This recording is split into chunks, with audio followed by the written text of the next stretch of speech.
गहरे जंगल के बीच बसा एक वीरान गांव, जिसका नाम था कालीपुर। यह गांव एक समय समृद्ध और खुशहाल था, लेकिन अब वहां कोई नहीं रहता था। दूर दूर तक केवल टूटी फूटी झोपड़ियां, सूखे कुएं और वीरान रास्ते दिखते थे। लोग कहते थे कि वहां भूतों का साया था। कहा जाता है कि कई साल पहले इस गांव में एक तांत्रिक बाबा रुद्रनाथ आया था। उसने गांव वालों को काले जादू से डराकर उनकी संपत्ति हड़प ली। लेकिन जब गांव वालों को उसकी असलियत पता चली तो उन्होंने उसे जिंदा जला दिया। मरते समय उसने श्राप दिया, यह गांव कभी चैन से नहीं रहेगा। यहाँ जो भी बसेगा वह मर जाएगा।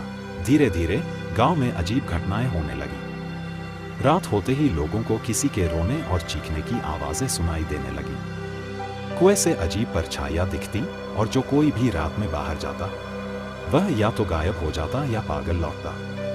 एक दिन गांव के सरपंच के बेटे अर्जुन ने इस डर को गलत साबित करने की ठानी। उसने अपने दोस्तों के साथ रात में जंगल में जाने का फैसला किया। वे सभी हाथ में मशाले लेकर गांव के पुराने मंदिर की ओर बढ़े, जिसे श्रापित माना जाता था। जैसे ही वे मंदिर के पास पहुंचे, हवा अचानक तेज हो गई और चारों ओर घना अंधेरा छा गया।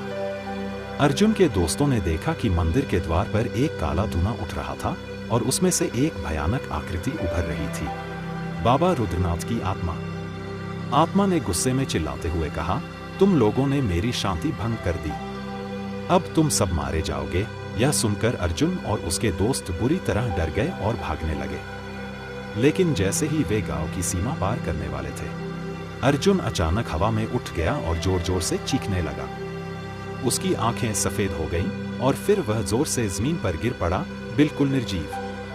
अर्जुन की मौत के बाद गांव वालों ने यह मान लिया कि इस गांव में रहना अब असंभव है। धीरे धीरे सभी लोग अपना सामान लेकर वहां से चले गए और कालीपुर एक सुनसान भूतिया गांव बन गया। आज भी अगर कोई उस गांव में जाता है तो उसे रात में किसी के चलने, फुसफुसाने और कभी कभी चीखने की आवाजें सुनाई देती हैं। लोग कहते हैं कि अर्जुन की आत्मा अब भी वहां भटक रही है और जो कोई भी गांव में रात गुजारता है वह वापस नहीं लौटता। क्या आप हिम्मत करेंगे वहां जाने की?